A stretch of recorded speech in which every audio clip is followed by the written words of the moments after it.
ويوم القيامة ترى الذين كذبوا على الله وجوههم مسودة أليس في جهنم مثوى للمتكبرين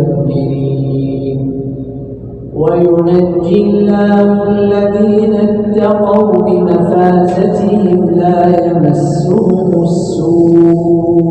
ولا هم يحزنون الله خالق كل شيء وهو على كل شيء وكيل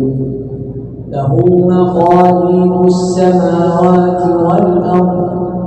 والذين كفروا بآيات الله أولئك هم الخاسرون قل أفغير الله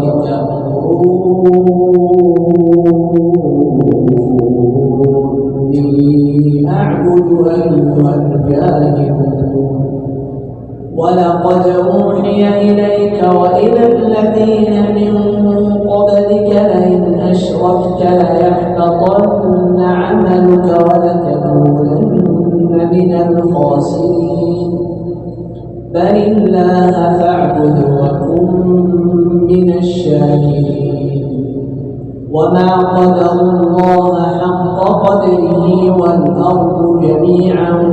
قبضته يوم القيامة والسماوات مطويات بيمينه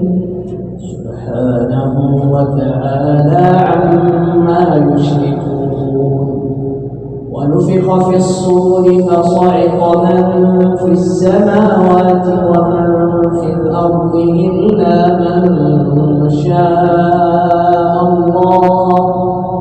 ثم نفخ فيه أخرى فإذا هم قيام ينظرون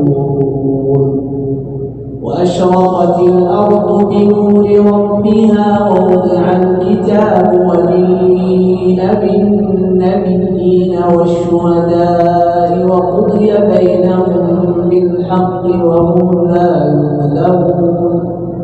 ووفيت كل نفس